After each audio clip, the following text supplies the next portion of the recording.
আজকে আপনাদের সাথে একটা খেলা শেয়ার করবো, সেটা হচ্ছে বাস্কেট বল খেলা। তো যদিও আমার কাছে বল নাই, আমি এটাকে বল হিসেবে নিয়েছি। তো আমি পাঁচবার আমি এই বাস্কেটের ভিতরে আমি বলটাকে নিক্ষেপ করবো। তো দেখি 5 বারের ভিতরে আমি কয়বার দিতে পারি। ওই যে ওখানে একটা দাগ দিয়েছি, তো ওই দাগ থেকে আমি বাস্কেটের ভিতরে আমি বলটাকে মানে নিক্ষেপ করবো। তো দেখা যাক, আপনারা দেখতে থাকুন। এই যে এখানে একটা দাগ দিয়েছে, এখান থেকে আমি কয়বার দিতে পারি, 5 বারের ভিতরে। প্রথমবারেই মিস করেছি, প্রথমবারে প্রবেশ করতে পারিনি। দ্বিতীয়বার চেষ্টা করি, দ্বিতীয়বার মিস হয়ে গেছে। এটা অনেক হালকা, এই জন্য আসলে বাতাসে এটা একদিকে মাল আর একদিকে চলে যায়।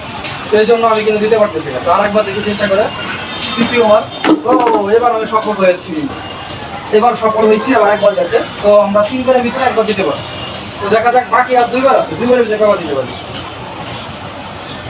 ও, এবারও মিস হয়ে গেছে, এবারও দিতে পারি নাই। পঞ্চমবার লাস্টে আমি দেখে দিতে পারি কিনা। লাস্ট প্রবেশ করছে, এর মানে আমি 5 নাম্বারের ভিতরে 2 নাম্বার পেয়েছি। তো ভিডিওটা কেমন হয়েছে সবাই কিন্তু লাইক কমেন্ট শেয়ার করবেন। আল্লাহ হাফেজ।